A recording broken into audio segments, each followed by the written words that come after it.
Mr. President, honorable members of the Union, our distinguished guests on the proposition bench, thank you for the floor. I rise today, the day after the solemn anniversary that haunts every Mumbaikar, to oppose the motion that India's policy towards Pakistan is populism disguised as security policy. Apologies for the mic. In plain terms, I stand here to tell you that not only is this claim false, but it is a fundamental misreading of my country's reality. And I do so not just as a member of the Oxford Union, but as a Mumbaikar, but as someone who has lived through the consequences of the India-Pakistan saga in his own home and heart. Yesterday was 26/11, November 26th, which in my city is not an ordinary date on the calendar. It marks the day when, in 2008, 10 terrorists stormed across iconic sites across my hometown, unleashing 3 days of bloodshed. One of those targets was Chhatrapati Shivaji Maharaj Terminus, the very station that my aunt passed through almost every evening. By chance or by providence, she took a different train home that night, narrowly escaping the fate of the 166 souls that did not. Another target was the Taj Mahal Palace Hotel, where my best friend's father, a major in the National Security Guard, was one of the first commandos to rappel into a burning Inferno. I was a schoolboy then, glued to the television as my city burnt. I remember the fear in my mother's voice on the phone, the tension in my father's clenched jaw. For 3 nights, Mumbai did not sleep, and neither did I. As a child, I learned too early that security is not an abstract policy issue. It is the difference between life and death, the difference between a phone call from a loved one or a silence that lasts forever. I share this, not to darken the mood, but to ground this debate in reality. For me, this isn't just an intellectual exercise. It's painfully personal. The railway station, 200 meters from my childhood home, was bombed in the 1993 serial blasts that killed over 250 people. I grew up under the shadows of these tragedies. My parents, who are here in the chamber tonight, listening anxiously to their son, raised me with the stories of those dark days and the mantra that we must always be alert. So when someone claims that India's tough stance towards Pakistan is merely populism masquerading as security policy, you might understand why I bristle. It sounds like someone telling you that the locks on your doors are just for show, not because there are robberies in the neighborhood. But before we delve deeper into that notion, let me first address the 3 gentlemen arrayed against me. A rather formidable proposition bench, if there ever was one. They say this house loves a good show. My opponents have certainly delivered on the casting. First, we have our union president, Mr. Musa Haraj, leading the charge for the proposition. Musa is not only the president of this union, he's also a Pakistani by birth and a very, very dear friend of mine. In fact, as his chief of staff, I've spent months working with him, which makes tonight a tad bit awkward, because technically, I'm supposed to make him look good. But here I am, last night, writing his speech for him.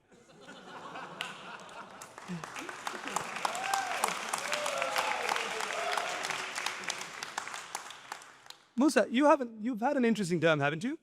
Just a few weeks ago, he Point of information. Yes. So you're admitting in a chamber that what I just said was written by an Indian you. To respond, I shall gladly admit that sometimes it takes an Indian to clean up the incompetence of a Pakistani.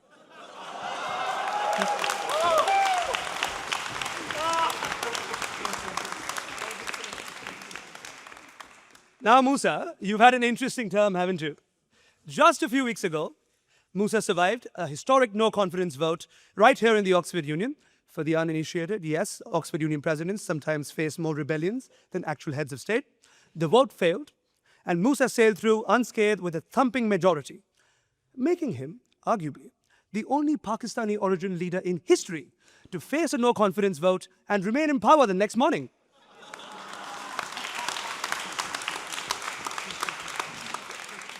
I tease my friend, of course, but there's a serious point. Musa's victory was a triumph of transparent, open, and democratic processes. An Oxford Union specialty.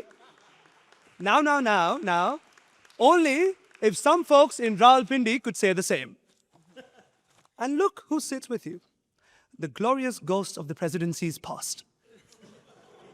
We have Ahmed Nawaz, the president for Michaelmas term 2022. Ahmed, you're a man of resilience.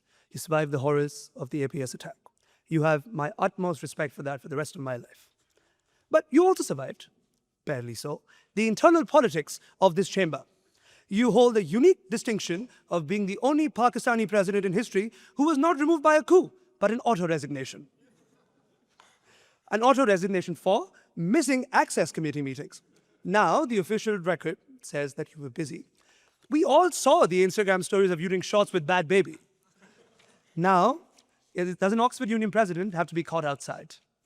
Following on, we have Isra Khan, the president of Hillary term 2025.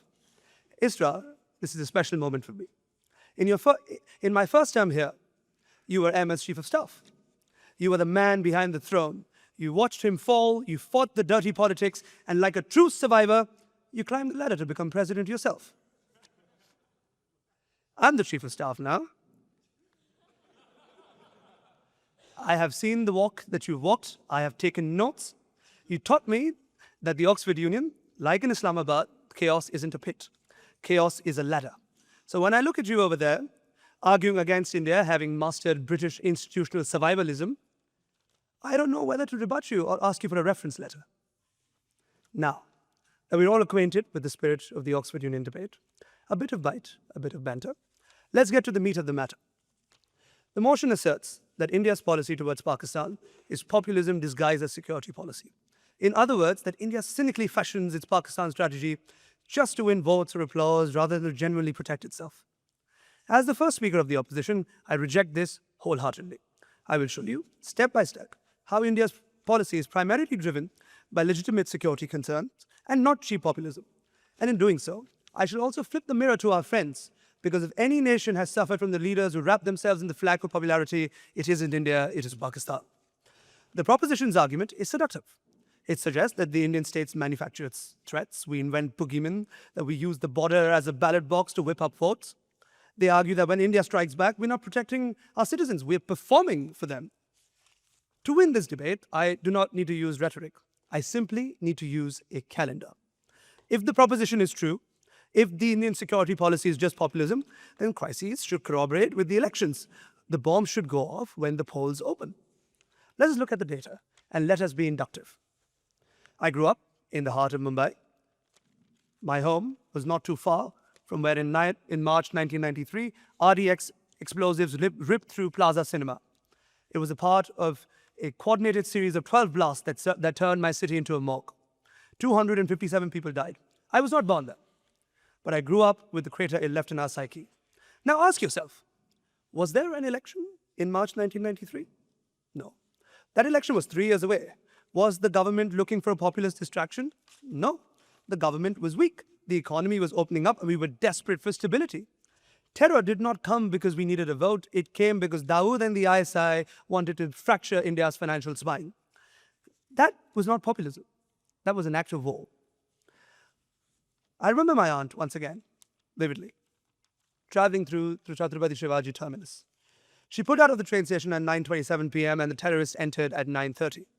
3 minutes is the difference between my aunt watching from home tonight and her being engraved in a memorial stone in South Bombay. 10 men held the city of 20 million hostage. Now look at the policy response. The proposition says that India is populist. What would a populist government do after 26/11? The public rage was nuclear. I remember it. We wanted blood. We wanted the Air Force to flatten the training camps in Mudarke. A populist leader would have just launched the jets to win the next election. But the government of the day, the Congress party, chose strategic restraint.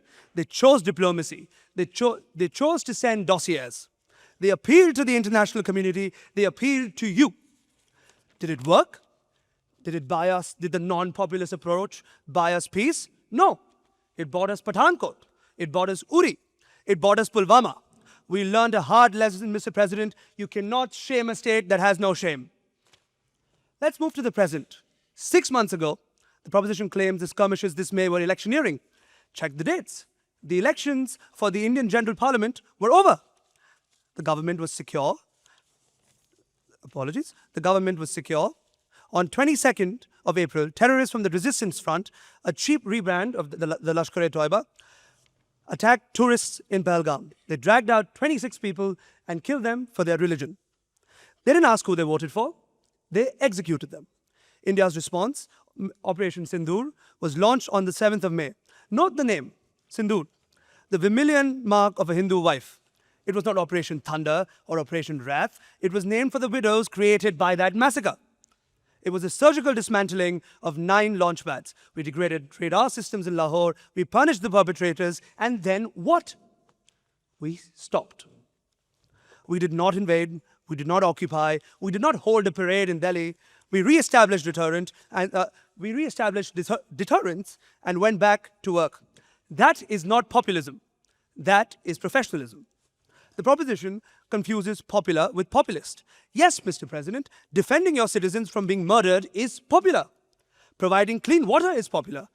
Keeping the railways safe is popular. That does not make it a trick. Populism is promising easy answers to complex problems. Security is doing the hard, expensive, dangerous work of ensuring that a child in Dadar can go to the cinema without being blown up. But if you want to see the actual populism disguised as security, you must only look across the Radcliffe line. When India launched Operation Sindoor, how did Pakistan respond? Did it fix its security gaps? No. Operation Bunyan al-Masus was launched. The solid cemented wall, a Quranic reference designed not for tactical efficacy, but for religious mobilization. You launched missiles at our bases in Udhampur, had them shot down, had 11 bases struck, and achieved at best a tactical stalemate. And then, after all of that, what do? You release a music video. The ISPR, your military's PR wing, released an anthem, Dharkan Pe Ek Hi Naam, Pakistan. Mr. President, when India fights a war, we debrief the pilots. In Pakistan, they auto-tune the chorus. You held victory rallies on the 16th of May. You declared a national holiday. Why? Because you cannot give your people bread, so you must give them the circus. You cannot fix the price of flour, so you fixate on the Indian threat.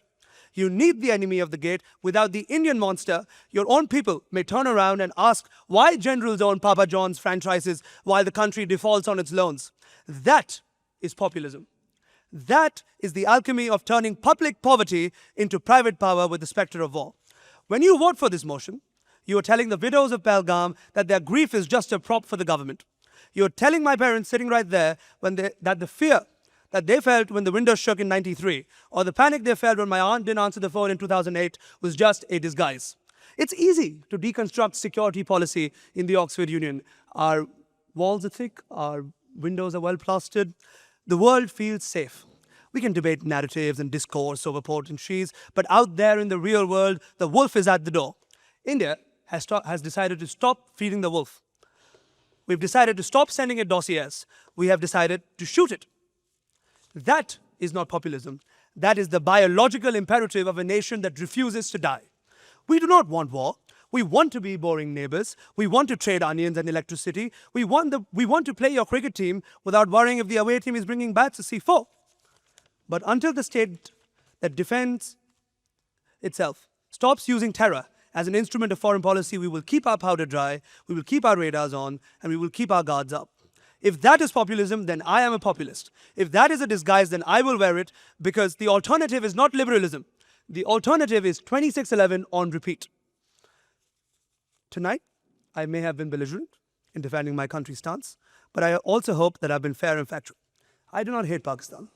I truly wish to see a Pakistan that is safe, stable, prosperous, and at peace with us. I dream of a day where I could take a train from Mumbai to Lahore and have kebabs in Gawar Mandi, or when the Indian cricket team captain and the Pakistani cricket team captain can joke about their schools, their kids' schools, because politics has ceased to matter. I'm an idealist by heart, but unfortunately, I am a realist by circumstance. But for that day to come, we must first deal in truth. And the truth is, calling India's Pakistan policy populism in disguise is a dangerous distortion. It implies that we're all just play acting, that there's no wolf on the door, but there is. Recognizing this wolf doesn't mean we should keep living in fear of it. It just means that we need to know that to have the bigger stick when you're trying to build the bigger fence.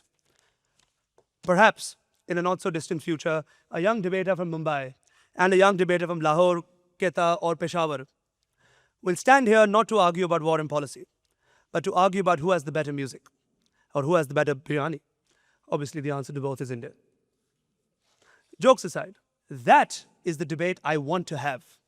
We aren't there yet. To get there, we must first ensure that policy is rooted in reality and security and not lost in the fog of propaganda. India is doing its part by treating security with the gravity it deserves. Populism, we leave to the TV studios. Ladies and gentlemen, I beg you to oppose the motion. Thank you.